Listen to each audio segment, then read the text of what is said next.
برادران اہل سنت، السلام علیکم ورحمۃ اللہ وبرکاتہ۔ خانقاہ محمدیہ و احمدیہ مدینۃ الاولیاء کالپی شریف اور حضور غیاث ملت قبلہ سے متعلق بدگمانیوں کا ازالہ۔ سوشل میڈیا پر کچھ لوگوں نے عوام الناس کو مشائخ اہل سنت سے دور کرنے کی ناکام مہم چلا رکھی ہے، جس کی وجہ سے ضروری ہوا کہ تفصیلی وضاحت موجودہ صورتحال سے متعلق آپ تک پہنچائی جائے۔ کسی بھی مسئلہ میں کسی بھی فرد کو بلا تحقیق مورد الزام ٹھہرانا شرعاً درست ہے نہ دیانتاً۔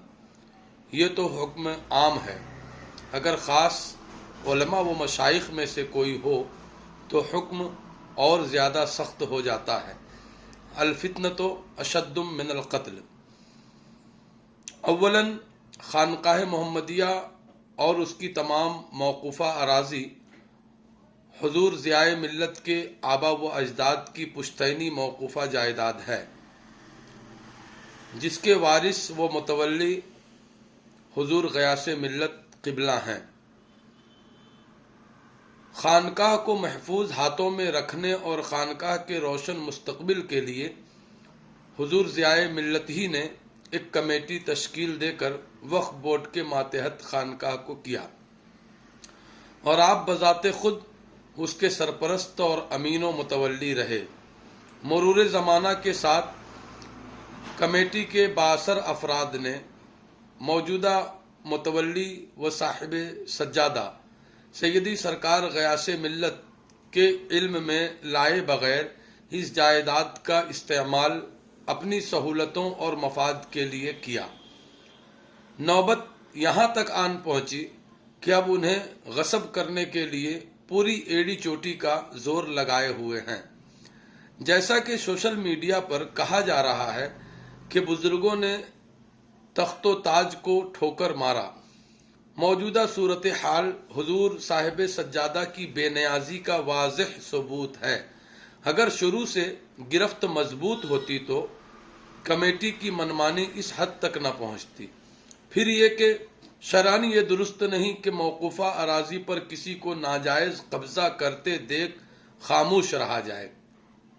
حضور صاحب سجادہ خانقاہ محمدیہ کے متولی ہونے کے ساتھ ساتھ اس کے امین و محافظ بھی ہیں۔ انہی مقبوضہ اراضی میں حضور سیدنا میر محمد ترمذی رضی اللہ تعالی عنہ کی والدہ ماجدہ مخدومہ کائنات کی قبر شریف بھی ہے، اور خاندان کے کئی برگزیدہ شخصیتیں آرام فرما ہیں۔ سنی کہلانے والے قابضین کی سنیت کہاں گئی؟ عقائد اہل سنت کے مطابق عام مومنین کی قبروں کا احترام بھی لازم و ضروری ہے، اور یہ تو سادات کرام کی آرام گاہیں ہیں، جہاں جنہیں کالپی شریف میں حاضری کا شرف ملا ہے وہ بخوبی جانتے ہیں، اور جو کبھی حاضر نہ ہوئے وہ اس تحریر سے جان لیں کہ حضور سیدنا میر محمد ترمذی رضی اللہ تعالی عنہ کی والدہ ماجدہ کی قبر شریف کے ارد گرد پختہ عمارتیں چندی گئی ہیں۔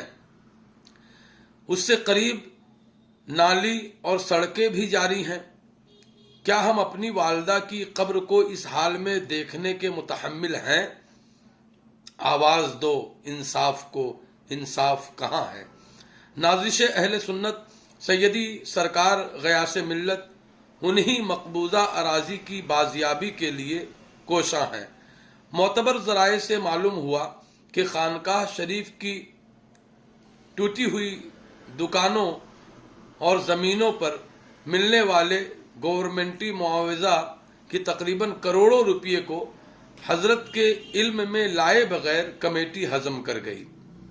خبر یہ بھی ہے کہ مختلف وسائل سے خانقاہ شریف کو حاصل شدہ رقوم میں تقریباً 40 کروڑ کی ہیرا پھیری اس کمیٹی نے کیا۔ لباس میں وہ چمک دمک ہے کہ دیکھنے میں لگے ملک ہے، لباس میں وہ چمک دمک ہے کہ دیکھنے میں لگے ملک ہے، मगर छुपी दिल में है बुराई, कोई सुनेगा तो क्या कहेगा। आप हजरात को ये मालूम हो कि 2018 में इस कमेटी की मियाद पूरी हो चुकी थी और अब मौजूदा कमेटी की कोई कानूनी हैसियत बाकी नहीं है। अब 3 साल बाद आकर उन्होंने हजरत से राबता किया, क्योंकि मजबूरी ये है कि हजरत के बगैर नई कमेटी को तश्कील देना नामुमकिन है। हजरत ने वक्फ बोर्ड से राबता करके सूरत हाल से आगाह किया, उसकी जांच हुई। कमेटी पर हजरत की तरफ से जो बातें कही गई थीं वो दुरुस्त साबित हुई। वक्फ बोर्ड ने मुतवल्ली होने की हैसियत से हजरत को पूरा इख्तियार दे दिया, मगर कमेटी ने पहली जांच को ये कहकर खारिज करवाया कि हजरत ने रिश्वत देकर फैसला अपने हक में करवाया है, लिहाजा दोबारा जांच हुआ। इस जांच में भी रिपोर्ट हजरत के हक में आई और वक्फ बोर्ड ने हुक्म जारी किया कि आप अपनी निगरानी में कमेटी को तश्कील दें और उस पर कब्जा हासिल करें, जिसकी खबर इलाका के डीएम को देकर हजरत चंद लोगों के हमराह खानकाह शरीफ पहुंचे, जहां हिरसो हसद में घिरी कमेटी और नाजायज कब्जा किए हुए उनके मुताल्लिकीन वक्फ बोर्ड के खिलाफ जाकर झगड़े पर आमादा हुए और बात फैलाई जा रही है कि हजरत ने गुंडागर्दी करवाया, जबकि मामला उसके बरअक्स है। वो लोग पहले ही लाठी और दिगर असलहों के साथ गुंडई करने को तैयार थे। एक बात यहाँ ये कहना चाहूंगा कि प्रशासन को 5 मुहर्रमुल हराम को ये खबर दे दी गई थी और वक्फ बोर्ड ने जो रिपोर्ट दिया था, जो इख्तियारात दिए थे, वो सौंप दिए गए थे। तो इन मामलात में कहीं ना कहीं प्रशासन और डीएम को हम जिम्मेदार मानते हैं कि अगर क्लियरेंस वक्फ बोर्ड से मिल चुकी तो फिर आपने ताखीर क्यों की। इस विवाद और इस झगड़े का सिरा कहीं ना कहीं प्रशासन को जाता है। प्रशासन की कोताही की वजह से ये 2 गुटों में झगड़ा हुआ, लिहाजा जो ही इल्म हुआ और वक्फ बोर्ड ने क्लियरेंस दे दिया तो प्रशासन को चाहिए था कि अपनी मौजूदगी में कब्जा दिलवाए, न कि इस तर्ज पर 2 गुटों को लड़ने के लिए छोड़ दिया जाए।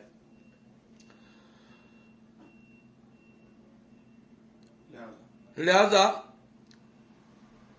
हजरत जिन हजरात को हिरासत में लिया गया उनमें हजरत की तरफ से 12 अफराद और मुखालिफिन में से 17 आदमी हैं। जाहिर सी बात है कि झगड़े की सूरत में फरीकैन को हिरासत में लिया जाता है। इस हक तलबी से हजरत की जात पर बोहतान लगाना कहां तक दुरुस्त है। खिरद का नाम जुनू पड़ गया, जुनू का खिरद। इतना कुछ होने के बावजूद भी पुरानी कमेटी वहां से हटने को तैयार नहीं। ये हठधर्मी नहीं तो क्या है। मज़कूरा तहरीर के पेश नजर अवाम अहले सुन्नत खुद फैसला करें कि ज्यादती हजरत की तरफ से हुई है या कमेटी की तरफ से। क्या कब्रों की बेहुरमती जायज है? क्या हजरत के आबा व अजदाद की मौकूफा विरासत पर कमेटी का जबरन काबिज रहना और उसका गलत इस्तेमाल सही है? क्या हजरत का अपने हक के लिए आवाज बुलंद करना और कानूनी चारा जोई करना गलत है? क्या हम और आप अपने आबा व अजदाद की विरासत को इस तरह बर्बाद होते देख सकते हैं? क्या मौकूफा इमलाक की रकूम को हड़प कर जाना हराम नहीं? कुछ बेमौसम मेंढक सोशल मीडिया में बिला तहकीक टरटराते नजर आ रहे हैं।